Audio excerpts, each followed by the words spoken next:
ஞானேஸ்வரியில் அத்தியாயம் 14 ஸ்லோகம் 26. This sloka is going to be a very important sloka. குணாதீதனாவது எப்படின்னு சொல்றேன்னு சொல்லி நேற்று இந்த 25வது ஸ்லோகத்துல முடிச்சிருந்தாங்க. ஸோ ஞானியாறது எப்படி கிட்டத்தட்ட சரியா? குணாதீதம்னா ஞானி இல்லையா? ஞானியாறது எப்படி அப்படிங்கிறத நான் சொல்லித்தரேன் அப்படின்னு தான் இந்த பர்டிகுலர் ஸ்லோகம் ரொம்ப விரிவாக சொல்லியிருக்காரு. முடிஞ்ச வரைக்கும் இன்னைக்கு பார்ப்போம். இதை கிருஷ்ணா ஃபீல் என்ற அடிப்படையில நம்ம ஏற்கனவே டிஸ்கஸ் பண்ண ஒரு விஷயம்தான்.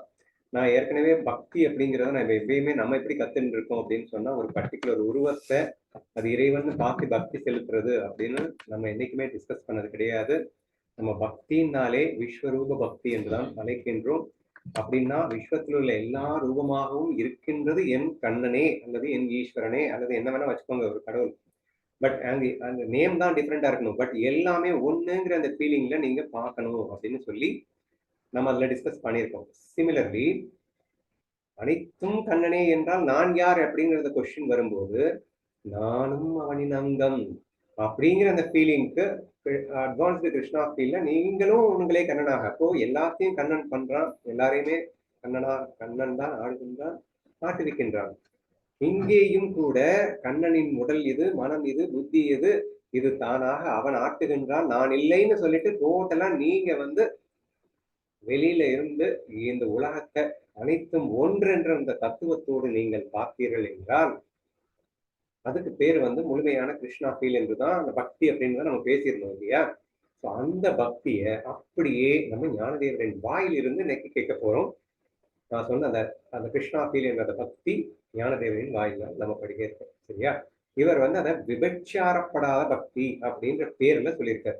அதனால பக்தியில என்ன விபச்சாரப்படாத பக்தி அப்படின்னா, இப்படி வேறுபாடே பார்க்காமல் அனைவரையும் நீ இறைவனாக காண முடிந்தால், பேதம் பார்க்காமல் இருந்தால், விபச்சாரம் படாத பக்திக்கு அர்த்தம் என்னன்னா, பேதமே பார்க்க கூடாது, எல்லாத்தையும் ஒன்னா பார்த்துருது. எல்லாத்தையும் நீ ஒன்னா பார்த்துட்டு இருந்த அப்படின்னா அப்ப நீ காட்டுகின்ற பக்தி விபச்சாரப்படாத பக்தி ஆகும்.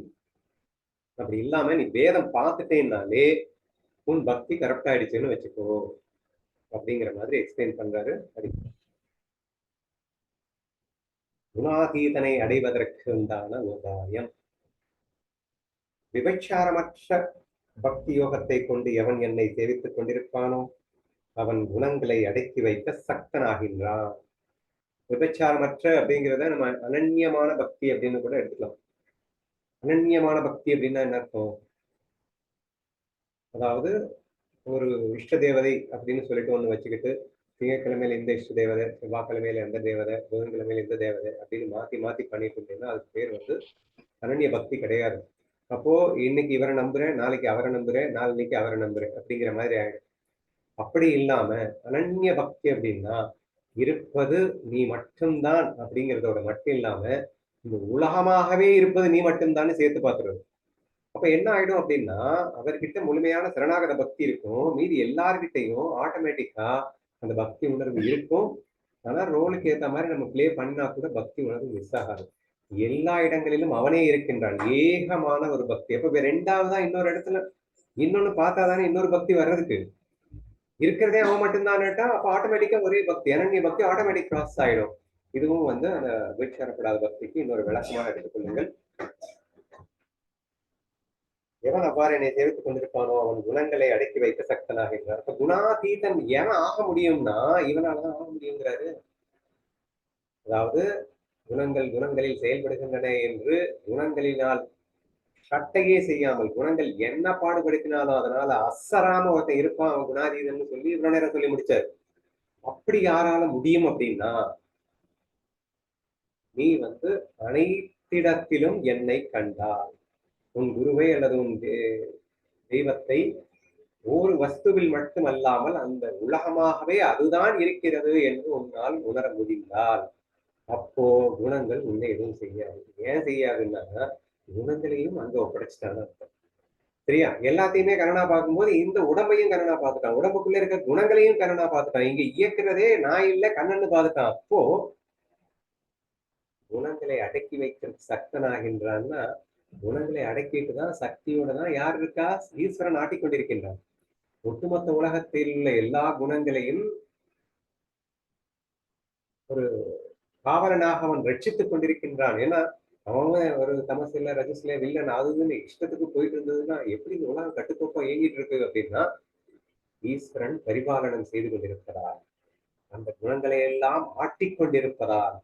ஏன்னா குணங்களை நீ சூஸ் பண்ணா கூட ஆற்றுறது அவன் தானே, ஆட்டுபவனாக அவன் இருப்பதால். So if you feel that இந்த குணங்களையும் அவனதாக நீ ஒப்படைச்சிட்ட, சரணாகதி ஆயிட்ட அப்படிங்கிறப்போ இந்த குணங்களை அவன் ஆட்டுகின்றான் என்னும் போது குணங்களிலிருந்து நீ விடுபட்டவனாக மாறிவிடுகிறாய். எப்போ நீ இந்த உடம்புல இருந்து வெளியே வந்துட்டியோ அப்பவே நீ வந்து குணங்களிலிருந்து விடுபட்டவனாக மாறிவிடுகிறாய். அப்பதான் வந்து நீ குணங்களை அடக்கி ஆளுகின்ற ஒரு அல்லது குணங்களுக்கு அதீதப்பட்ட ஒரு நிலைக்கு செல்ல முடியும். ஸோ அடக்கி வைக்க சக்தனாகின்றார்.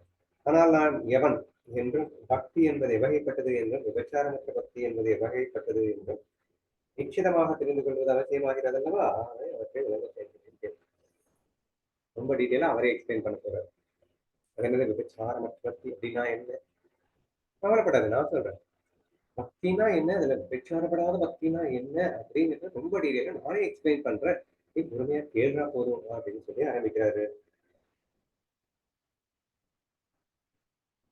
ரத்னமும் அதன் ஒளியும் எப்படி வேறுபட்டவை அல்லவோ அப்படியே எனக்கும் இந்த ஜகத்துக்கும் வேதமே இல்லை.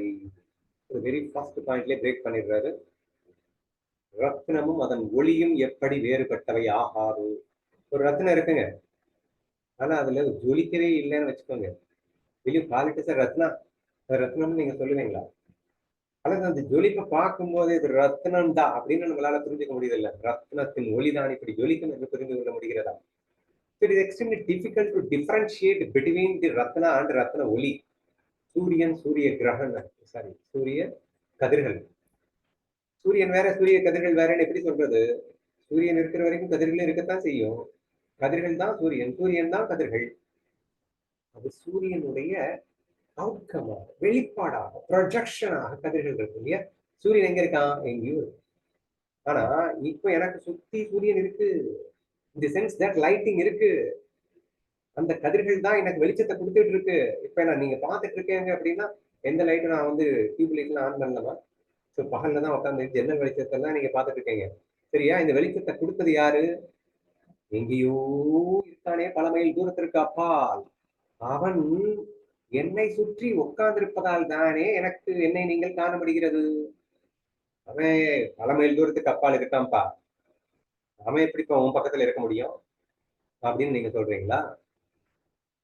பின்ன அவன் இல்லாம எப்படி என்ன பார்த்துட்டு இருக்கீங்க? ஸோ அவனுடைய கதிர்கள் வேறு, அவன் வேறா?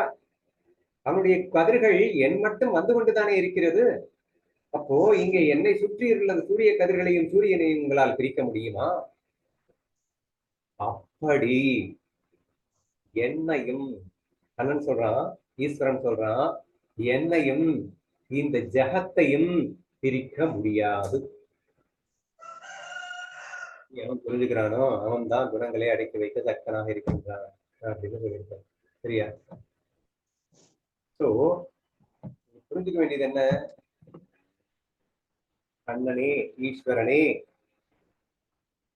சூரியன் சூரிய கதிர்கள்லாம் ஈஸியா புரியுது. ஆனா கண்ணன் வந்து இப்படி உலகமா இருக்கான்னா புரியலையே அப்படின்னு கேக்குறீங்க. ஏன்னா சூரிய கதிர்கள் வந்து ஒவ்வொரு கதிருமே வந்து யூனிஃபார்மா இருக்கு, ஒரே மாதிரி இருக்கு எல்லா இடத்துலயுமே. அப்ப இது எனக்கு புரியுது அப்படிங்கிற மாதிரி. புரிஞ்சுக்கிறது என்ன கஷ்டம்? கதிர்கள் அப்படிங்கிறது இது புரியலன்னா கடல் அலைகள்னு எடுத்துக்கோங்க. இல்லைன்னா கடல் இருக்கு, அதுல எக்கச்சக்கமான அலைகள் இருக்கு. இப்போ கடல் வேற அலை வேறன்னு நம்மளால சொல்லிட முடியுமா? அலைகள்ல உங்க குட்டியாவும் இருக்கும், ரொம்ப பெருசாவும் இருக்கும் அப்படிங்கிறதுக்காக கடல் வேற அலை வேறன்னு சொல்லிடுவீங்களா? அல்லது பபிள்ஸ் பாத்தீங்கன்னா குட்டி குட்டி குட்டி பபிள்ஸா இருக்கும், கொஞ்சம் பெரிய பெரிய பபிள்ஸா இருக்கும். அப்ப கடல் வேற பபிள் வேறன்னு சொல்லிடுவீங்களா? அட எல்லாமே தண்ணி தான்யா, இருக்கிற ஒரே தண்ணி அப்படி பல பலவா தெரிகிறது இல்லையா? அப்படி ஈஸ்வரன் ஒருவனே இங்கே பல பல ஆயிரம் ரூபங்களை எடுத்துக்கொண்டு உலகமாக பறந்து விரிந்திருக்கின்றான் என்று எவன் புரிந்து கொள்கின்றானோ அவன் குணங்களை அடக்கியால சக்தனாகின்றான். பஞ்சபூதங்களாய் யார் விரிந்திருக்கிறார்கள்? ஈஸ்வரனே. பஞ்சபூத கலவையிலே ஆயிரம் ஆயிரம் ஜீவராசிகளாய் இருப்பது யார்? அவனே.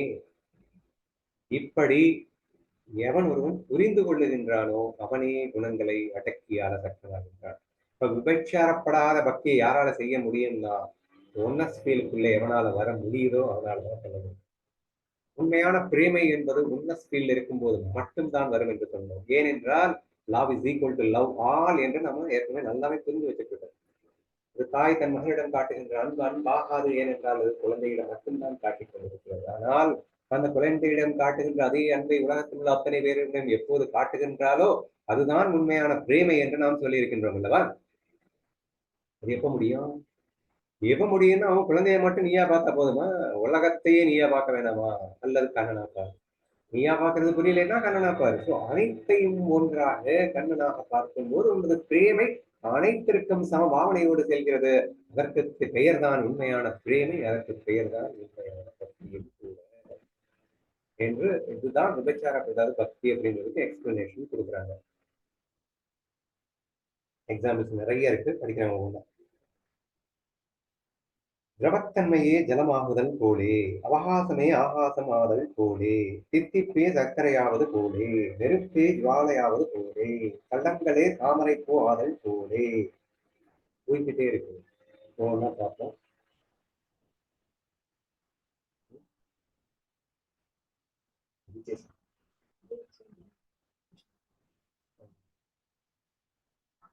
திரவத்தன்மை ஜலமாதல் போலே. நீங்க வாட்டர் அப்படின்னு சொல்லும் போதே அது லிக்யூட் அப்படின்னு ஆட்டோமேட்டிக்கா உங்க மைண்டுக்குள்ள வருதா இல்லையா? ஒருத்தன் லிக்யூட் அப்படின்னு சொல்லிட்டாலே அது வாட்டர் அப்படின்னு நம்ம ஈஸியா இமேஜின் பண்ண முடியுதா இல்லையா? we cannot differentiate between these two. ஏன்னா வாட்டர் என்னைக்குமே கண்டு அப்படின்னு ஃபீலிங் நமக்கு வராது. அப்படின்னாலே லிக்யூட் தானே என்று நம்மால் ஈஸியா புரிந்து கொள்ள முடிகிறது. எப்படி திரவத்தன்மையே இங்கே தண்ணீரா இருப்பது போலே, அவகாசமே ஆகாயமா இருப்பது போலே. இது வந்து கொஞ்சம் புரிஞ்சுக்கிறது கஷ்டம். அவகாசம்னா டைம், ஆகாயம்னா ஸ்பேஸ். ஸ்பேஸ் டைம் ரிலேஷன்ஷிப் அப்படின்னு ஒன்று இருக்கு. ஸ்பேஸ் டைம் தியரி அப்படின்னு சொல்லுவாங்க. In the sense that the space வேற டைம் வேற கிடையாது. If you change the space, automatically you will change the time. If you change the time, automatically you will change the space. இது புரிஞ்சுக்கிறதுக்குன்னா இப்போ நிறைய படங்கள்ல பார்த்துருப்பீங்க. 24 மணி நேரம் படம் time time machines, time travel time machines நிறைய படங்கள்ல வந்திருக்குமா? ஸோ அதை நீங்க பாத்தீங்கன்னா உங்களால புரிஞ்சுக்க முடியும். அந்த ஒரு சிலர் வந்து ஒரு ஒரு கடிகாரத்துல இந்த டைமை திருப்பி வச்சீங்கன்னா நீங்க அங்க போயிடுவீங்களேன்னு நினைச்சியோ வச்சு ஒரு மிஷின், டைம் மிஷின் இருக்கு. அந்த டைம் மிஷினை செட் பண்ணி எத்தனை இயர் இந்த வருஷத்துல இந்த இடத்துக்கு போகணும் அப்படின்னா நம்ம போயிடலாம் அப்படிங்கிற மாதிரி காட்டுறாங்க இல்லையா? அப்ப என்ன புரிஞ்சுக்கிறீங்க நீங்க? ஸ்பேஸ்னா என்ன? ஸ்பேஸ்னா இந்த அட்மாஸ்பியர், சரியா? இப்போ ஸ்பேஸ்னா என்ன? இப்ப நான் உட்காந்துட்டு இருக்கேன், எனக்கு முன்னாடி 4 பேர் உட்காந்துட்டு இருக்காங்க, நீங்க எல்லாம் 10 பேர் 50 பேர் கேட்டுட்டு இருக்கீங்க. ஸோ திஸ் இஸ் அ ஒரு பிக்சர், ஒரு போட்டோவை நான் கிளிக் பண்ணேன்னா எந்த டைம்ல 13:48 நான் இப்போ ஒரு போட்டோவை கிளிக் பண்ணேன் அப்படின்னா இந்த ஸ்பேஸ்ல என்ன இருக்கோ அதுதான் இது பிக்ஸ்டு, சரியா? அடுத்து 49வது நிமிஷத்துல வேற ஒண்ணுதான் இருக்கும், அதுவும் பிக்ஸ்டு. இப்ப நீங்க ஒரு 10 வருஷத்துக்கு முன்னாடி போயிட்டு அந்த டைம்ல என்ன இருந்ததுன்னா இதுதான் இருக்கும் இல்லையா? அப்போ space and time has a close connectivity. Space வேற டைம் வேறன்னு சொல்ல முடியாது. ஏன்னா ஸ்பேஸும் டைம் எப்பயுமே ஒன்னாவே போகுது, பிரிச்சு பார்க்கவே முடியாது அப்படிங்கிற மாதிரி இருக்கு அப்படின்னு ஈஸியா புரிஞ்சுக்கலாம். நம்ம ஸ்பேஸ் மிஷின் டைம் மிஷின்ல தான் வந்து இந்த நிகழ்வை மாத்திடலாம் அப்படின்னு சொல்லிட்டு தான் உள்ள போயிட்டு மாத்துற மாதிரி எல்லாம் வந்து படத்துல நிறைய காட்டியிருப்பான். இல்ல நம்ம கிருஷ்ணன் வந்து லீலைகள் பண்ணும்போது சில விஷயங்களை பண்ணுவோம். ப்ராடக்ட் போட்டான்னா ஸ்பேஸ் நின்றுடும். ஸ்பேஸ் நிக்குது அப்படிங்கிறப்போ டைம் நின்றுடும். அதுக்கப்புறம் வந்து சில செயல்களை பண்ணிட்டு திருப்பி தொடர்பு போட்டு ஸ்பேஸ் டைம் ஆன் பண்ற மாதிரி எல்லாம் வந்து காட்டுறது உண்டு. எனவே நீங்க சிம்பிளா புரிஞ்சுக்க வேண்டியது என்னன்னா we cannot separate the time with the space. எப்பயுமே இது ரெண்டையும் பிரிக்க முடியாததா இருக்கின்றது. அப்படின்னா ஸ்பேஸ் டைம் சொல்லலாம், டைம் ஸ்பேஸ் சொல்லலாம் இல்லையா? அப்படிங்கிற மாதிரி புரிஞ்சுக்கணும் இல்லையா? வேற எக்ஸாம்பிள் என்ன சொன்னாரு? தித்திப்பே சர்க்கரை அதை ரொம்ப ஈஸியா அண்டர்ஸ்டாண்ட் பண்ணிக்கலாம்ல.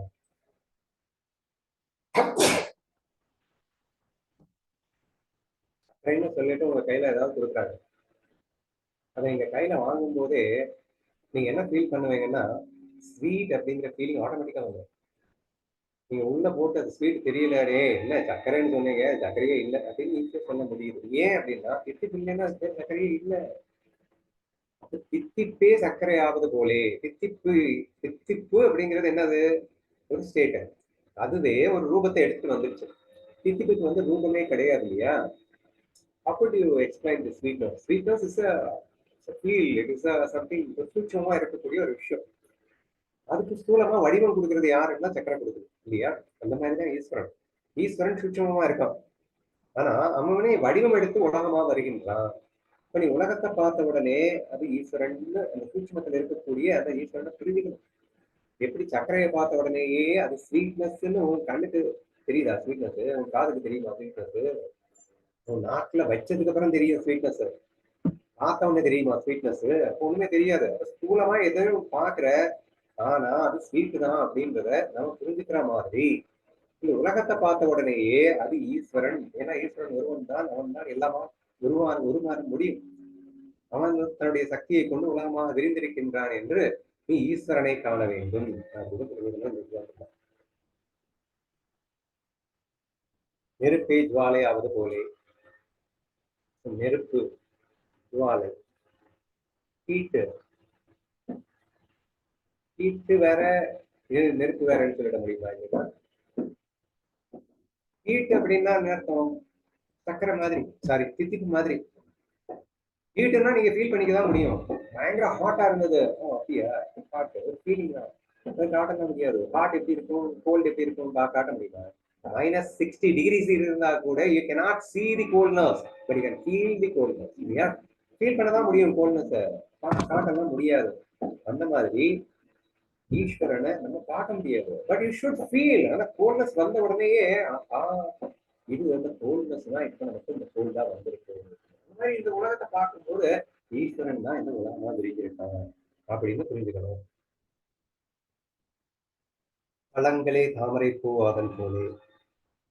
பழங்கள்னா என்ன? இந்த இதழ்கள்னு நினைக்கிறேன். சோ இந்த இதழ்கள் ஒவ்வொன்றா சேர்ந்து கடைசியில் அது தாமரை பூவா இருக்கு. அப்ப தாமரை பூவை வேற, இந்த இதழ்கள் வேற அப்படின்னு நம்ம சொல்ல முடியுமா? எல்லாம் ஒண்ணுதான் அது அப்படின்னு புரிஞ்சுக்கிற மாதிரி ஈஸ்வரனை உலகமா இருக்கின்றான். மரம், கிளை, பழம் முதலியவை ஆதல் போலே. இது மரமே, மரமே கிளை, பழம், இலை ஆகிய முதலிய எல்லாமே. மரம்னு ஒரு பேரை சொல்றோம், பட் அதுக்குள்ள இருக்கிற எல்லாமே மரம் தானே. அப்படிதான் நீங்க உலகம் அப்படின்னா ஈஸ்வரன் தான் இந்த உலகமா இருக்கான். பாக்குறதுக்கு மரம் வேற மாதிரி தான் இருக்கு, கிளை வேற மாதிரி தான் இருக்கு, இலை வேற மாதிரி தான் இருக்கு. அதுக்காக எல்லாம் வேற வேற நீங்க சொல்லிடுவீங்களா? அப்படி இந்த உலகத்தை பார்க்க வேண்டும். பனிக்கட்டிகள் ஒன்று சேர்ந்து இவப்பருவதம் ஆவது போலே. கட்டிகள் ஒன்று சேர்ந்து இமப்பருவதம் ஆவது போலே. மேமலையில இருந்துட்டு ஒரு சின்ன பனிக்கட்டி எடுத்துட்டு இது இமயமலை இல்லைன்னு சொல்ல முடியும்? மேமலை தான் எல்லாமே. அது குட்டி பனிக்கட்டி, அதான் கடல் அலை சொன்னேன் இல்லையா? அந்த மாதிரி எக்ஸாம்பிள். ஒரு அலையை தனியா பிரிக்க முடியாது கடல்ல இருந்து. அந்த மாதிரி இமயமலையில இருந்து ஒரு தனி பனிக்கட்டியை நீங்க பிரிச்சுட்டு இது வேற அது வேறன்னு சொல்லிட முடியும்? அதுதான் இது என்று தெரிந்து கொள்ள வேண்டும். காலை உறைந்து தயிராய் விடுவது போலே. விஸ்வம் என்று பெயர் படைத்து கண்ணன் பேசிட்டு இருக்கான். நானே விஸ்வம் என்று பெயர் படைத்து இவை அனைத்துமாக அமைந்திருக்கின்றேன். ஓகேவா? கண்ணன் அவன் வாயால டிக்ளேர் பண்ணிட்டு இருக்கிற விஷயம் நான் தாண்டா, இது ரொம்ப முக்கியமான நான் தாண்டா. அடுத்தவர் சந்திரகலையை சந்திரனிடத்திலிருந்து உதித்துக் கொள்ள முடியாதது போலே. அடுத்து வரக்கூடிய ஒரு நாளைக்கு எக்ஸாம்பிள் வேற லெவல்ல இருக்கும், நல்லா கவனிச்சு பாருங்க. நீங்க வந்து பாலை உறைந்து தயிராகி விடுவது போலே அப்படின்னு சொல்லிட்டாங்க. தயிரை போயிட்டு நான் எப்படி பால்னு ஒத்துப்பேன்? நீங்க மறுபடியும் அந்த பால் ஸ்டேட்டு கொண்டு வாங்க, அதுக்கப்புறம் நான் வந்து இதை பால்னு ஒத்துப்பேன் அப்படின்னு நீங்க சொல்ல போறீங்களா? தயிரா இருக்கும் போதே பால் தான்டா இது தயிரா உட்காந்து இருக்குன்னு சொல்ல முடியுது இல்ல? நகைகளை பார்த்துட்டீங்க, அந்த நகைகளை பார்த்த உடனே தங்க நகைகளை இதை நான் தங்கம்னு எப்போ ஒத்துப்பேன்னா இதெல்லாம் உருக்கி கட்டியா காட்டுங்க, அப்பதான் நான் தங்கம்னு ஒத்துப்பேன்னு சொல்ல போறீங்க. அது நகைகளாக வெவ்வேறு டிசைன்களாக இருந்த போதிலும் தங்கம்னு ஒத்துக்கத்தானே போறீங்க. ஒரு கிளாத் இருக்கும், ஒரு ஷர்ட்டை இருக்கு, நான் போட்டுட்டு இருக்கேன். இது நூல் தான்டா அப்படின்னு சொன்னான். அதெல்லாம் நான் நம்ப மாட்டேன். அப்புறம் இதெல்லாம் பிரிச்சு தனித்தனியா நூலா காட்டு, அப்பதான் நான் நூலுன்னு நம்புவேன் அப்படின்னு சொல்ல போறீங்களா? இந்த விஸ்வ முழுக்க இருக்கக்கூடிய எல்லா வஸ்துக்களும் நானே அப்படிங்கிறத அதனுடைய ஆதி ஆதாரத்தை பார்க்காமலே நம்புறீங்கல்ல. இப்போ இதுக்கு ஆதாரம் நூலு, ஆனா கண்ணுக்கு தெரியல, ஆனாலும் நம்புறேன்ல. தயிருக்கு ஆதாரம் பாலுன்னு நம்புறேன்ல. நகைகளுக்கு ஆதாரம் தங்கம்னு நம்புறேன்ல. Even though it is in different form, entirely different ஃபார்மா இருந்தா கூட அதற்கு ஆதாரமாக இருக்கின்ற அந்த வஸ்துவை உன்னால் முழுமையாக ஏற்றுக்கொள்ள முடிகின்ற போது இந்த உலகத்தை பார்த்த நீ இந்த உலகத்தை போக்குனாதான் நான் வந்து நம்புவேன்னு சொல்லக்கூடாது. ஏன்னா நூல் இல்லாம சட்டை வர முடியாது, தேர்ஃபோர் இது நூலு தான் ஸ்ட்ராங்கா சொல்ற மாதிரி ஈஸ்வரன் இல்லாமல் இந்த உலகம் இருக்க முடியாது, தேர்ஃபோர் இந்த உலகம் இஸ் நத்திங் பட் ஈஸ்வரா அப்படின்னு சொல்ல என்று கண்ணன் கேட்கின்றார். புரியுதா? So it's such an important thing. Because நம்ம மைண்ட் வந்து ஒத்துக்கவே மாட்டேங்குது இல்லை, என்னது எல்லாத்தையுமே ஈஸ்வரன் ஈஸ்வரன் ஈஸ்வரனை காட்டு. ஏன் காட்டணும்? ஏன்னா ஈஸ்வரன் இல்லாம இது வர முடியாதுன்னு சொன்ன அடுத்த செகண்ட் புரிஞ்சுக்க வேண்டியதுதானே. ஒரு பெரிய ஆலமரத்தை ஒரு குட்டிய விதையை காட்டி, விதையை பாத்தியா ஆலமர விதை, இதுதான் அது அப்படின்னு சொன்னான். நம்புறோம்ல. மரத்தை பார்த்த உடனே இது விதைதான் மரமா இருக்குன்னு நீங்க நம்பலாம்ல. உருவமற்ற என் கண்ணனே, உருவமற்ற ஈஸ்வரனே, சூட்சமா இருக்கின்ற அந்த ஈஸ்வரனே இங்கே ஸ்தூலமாக விரிந்து உள்ளான், நம்பலாமே அப்படின்னு சொல்லிட்டு அல்லா எக்ஸாம்பிள் எடுக்கிறாரு அவர் வாயால கேட்க.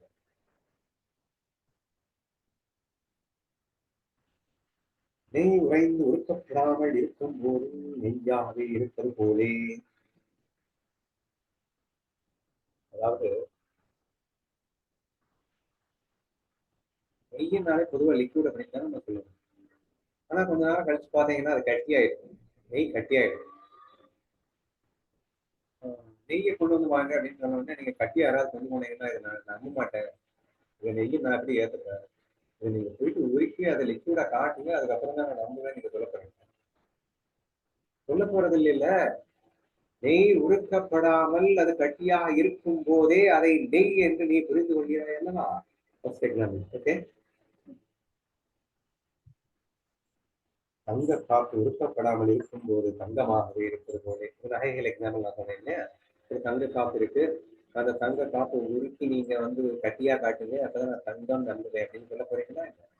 இருக்கும் போதே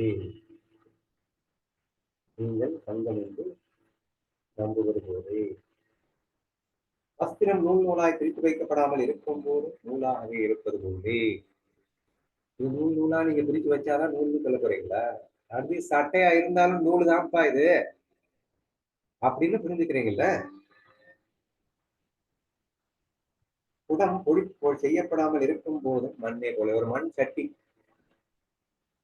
அதை நீங்க வந்து ஃபுல்லா நொறுக்கி அதை மண்ணாக்கிட்டு அதுக்கப்புறம் தான் இது நான் மண்ணுன்னு நம்புவேன் அப்படின்னு சொல்ல போறேன். ஆனா மண் சட்டியா இருக்கும் போதே அதை மண்ணுன்னு புரிஞ்சுக்கிறீங்களா? பாக்குறதுக்கு ஒரு குடம் மாதிரி தான் இருக்கு, அதுக்காக அது மண் இல்லைன்னு சொல்லிடுவீங்களா? மண்ணுதான், ஆனா குடம் மாதிரி இருக்கு அப்படின்னு ஏத்துக்கிறீங்கல்ல. அந்த மாதிரி மண்ணே போலும் விஸ்வமாய் அமைந்திருக்கும் தன்மையை போக்கிவிட்ட பின் தான் என்னை கிரகித்துக் கொள்ள கூடும் என்பது இல்லாமல் எல்லா வஸ்துக்களாலும் நிறைந்திருக்கும் விஸ்வமாகவே இருக்கும் போதே அந்த விஸ்வம் நானே என்றறிய வேண்டும். It's a declaration given by God. சரியா? அண்ணன் சொல்லுகின்றான், இந்த விஸ்வமாக இருக்கப்பட்ட அந்த தன்மையை போக்கிவிட்டால் தான், மாயையை நீக்கிவிட்டால் தான் கண்ணன் கண்ணுக்கு தெரிவான் என்று அல்ல. விஸ்வமாக இருக்கும் போதே இந்த விஸ்வமாய் இருப்பதும் நானே என்று அவன் புரிந்து கொள்ள வேண்டும் என்பதை நீ அறிந்து கொள்ள வேண்டும். சரியா? அப்படி அறிஞ்சுக்கிட்டாதான் நீ உபச்சாரப்படாத பக்தியவே பண்ண முடியும். அனைத்தும் ஒன்றுன்னு ஃபீல் வந்துருச்சுன்னா ஆட்டோமேட்டிக்கா அப்ஸ் அண்ட் டவுன்ஸ் பேச்சே இடம் இல்லையே. யாரும் எதை உயர்வு தாழ்வா பார்க்க போறது இல்லை. Quite naturally likes and dislikes வர போறது இல்லை. அப்போ ஆட்டோமேட்டிக்கலி லவ் தானே வரும். So therefore, it's such an important thing to understand that everything is Ishvara. Another important thing என்னன்னா, நான் யாரு? எல்லாமே கண்ணன் தான். நீயும் கண்ணன் தான் என்பதை அடுத்து அவர் வாயாரு கேட்போம். இப்படி என்னை அறிந்து கொள்வதுதான் விபச்சாரப்படாத பக்தியாகும். ஃபர்ஸ்ட் விபச்சாரப்படாத பக்தினா என்னன்றது ஒன்னு ஃபீல் இஸ் ஈக்குவல் டு விபச்சாரப்படாத பக்தி அப்படின்னு ஃபர்ஸ்ட் சொல்லிட்டார். ஸோ பக்தினாலே விஸ்வரூப பக்தியாக இருந்தால் மட்டும்தான் அது ஒரிஜினல் பக்தி அப்படின்றத புரிஞ்சுக்கணும். வரைக்கும் வேதத்தை உணர்வதே விபச்சாரமாகும். ஒன்ஸ் நீ வேதத்தை பார்த்துட்ட அப்படின்னாலே அது விபச்சாரப்பட்டது. ஆகையால் வேதத்தை முற்றிலும் ஒழித்துவிட்டு ஒரு ஆத்மஸ்வரூபம் உட்பட சகலமும் நானே என்று நிச்சயித்து நீ அறிந்து கொள்ள வேண்டும். வந்துட்டாரா? அதனால் நீ வேதத்தை முற்றிலும் ஒழித்துவிட்டு உன் ஆத்மஸ்வரூபம் உட்பட அப்படின்னா இங்கே நீ தனியா தெரிஞ்சிடாத. எல்லாத்தையும் நான் கண்ணனா பார்ப்பேன், எல்லாத்தையும் கண்ணனா பார்ப்பேன். அப்புறம் இது வந்து கண்ணன் இல்லாம யாரு? உன் ஆத்மஸ்வரூபம் உட்பட நானே என்று புரிந்து கொள்ள வேண்டும், நிச்சயித்து அறிந்து கொள்ள வேண்டும். தங்கத்தால் ஒரு பதக்கம் செய்யப்பட்டு தங்கக்குடியிலே தோற்று வைக்கப்பட்டால் அவை இரண்டும் எப்படி ஒரே தங்கமாகுமோ அப்படியே உன் சொரூபமும் விசுவமும் வேறுபட்டவை அல்ல என்று நீ அறிய வேண்டும். அழகான பாயிண்ட் பாருங்க. ஃபார் எக்ஸாம்பிள் எங்க சொல்லியிருப்பாருன்னா, தங்க மணிகள், தங்க நூல், தங்கத்தாலான நூலை கொண்டு தங்க மணிகளை கோர்த்து வைத்து ஒரு நகையை பண்ணுங்க அப்படின்னு சொன்னா எப்படி அனைத்தும் தங்கம் எப்படி இருக்குமோ அப்படி ஆத்மஸ்வரூபமாய நீ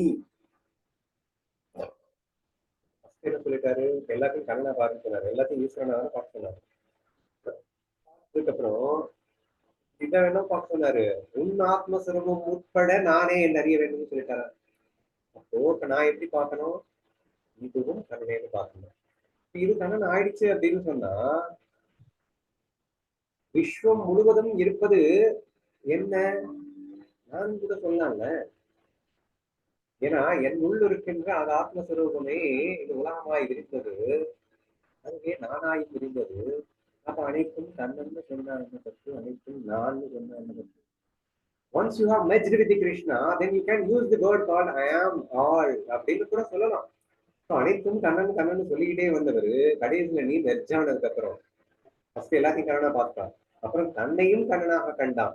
எப்ப தன்னையும் கண்ணனாக கண்டு விட்டானோ அப்போ நான் அனைத்தும் கண்ணன் என்பதை அனைத்தும் நானே என்று சொல்லலாம், அல்லது அனைத்தும் ஒன்றே அப்படின்னு சொல்லலாம். சரியா?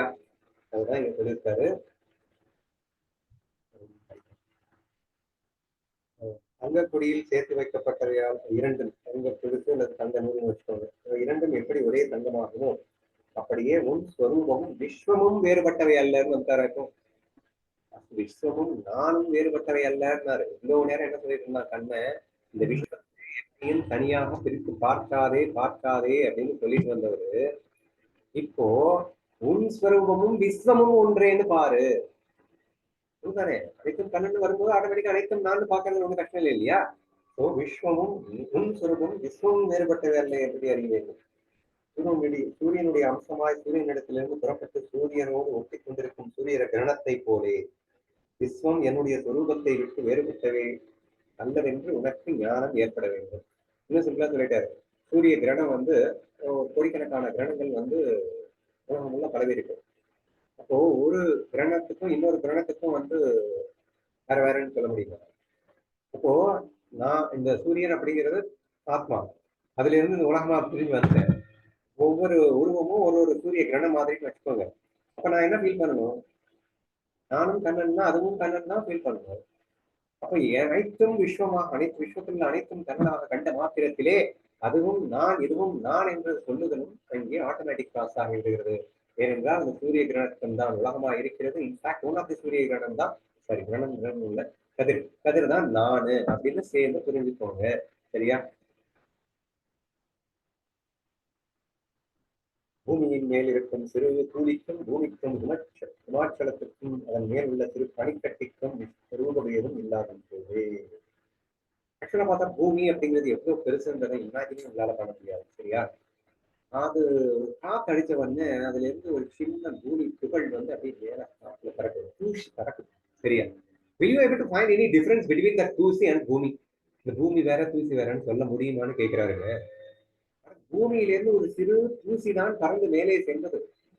பூமி என்ன பெருசு, அத தூசி சின்னது, அதனால பூமி வேற தூசி வேற அப்படின்னு சொல்ல முடியுமாங்க? இட்ஸ் டோட்டலி இம்பாசிபிள் இல்லையா? ஆனா பூமி தான்ப்பா அதுல ஒரு துகள் அப்படி மேல பறந்து போயிருக்கு, வேற ரெண்டும் ஒண்ணுதானே நீங்க ஒத்துப்பீங்கல்ல.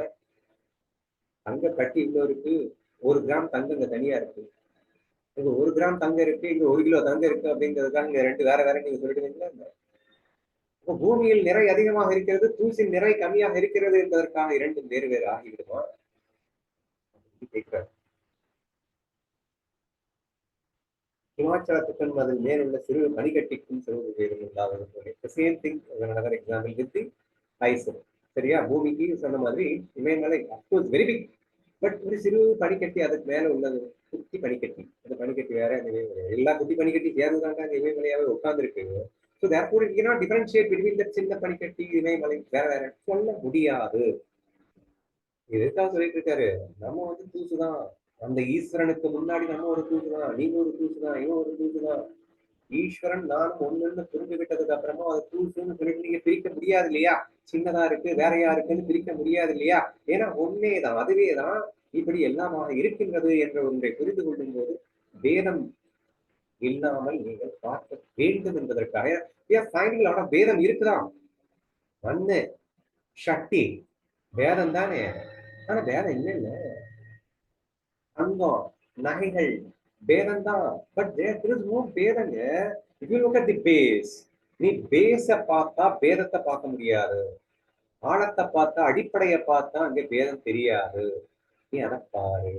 ஏன்னா அடிப்படையில அனைத்தும் ஒன்றுன்ற அந்த பேஸ் உனக்கு பிளாட்ஃபார்ம் புரிஞ்சிடும். அதுக்கு மேல 1000 வேதங்கள் தெரிந்தாலும் உனக்கு வேதம் தெரியக்கூடாது, தெரியாது. அப்படி தெரியாம நீ பக்தி பண்ணுனா அதுக்கு பேர் தான் விபச்சாரப்படாத பக்தி. அப்படி இருக்கும்போது மட்டும்தான் குணங்களை அடக்கியாலும் சக்தி உனக்கு வரும் என்று சொல்லியிருக்கின்றார். ஓகேவா?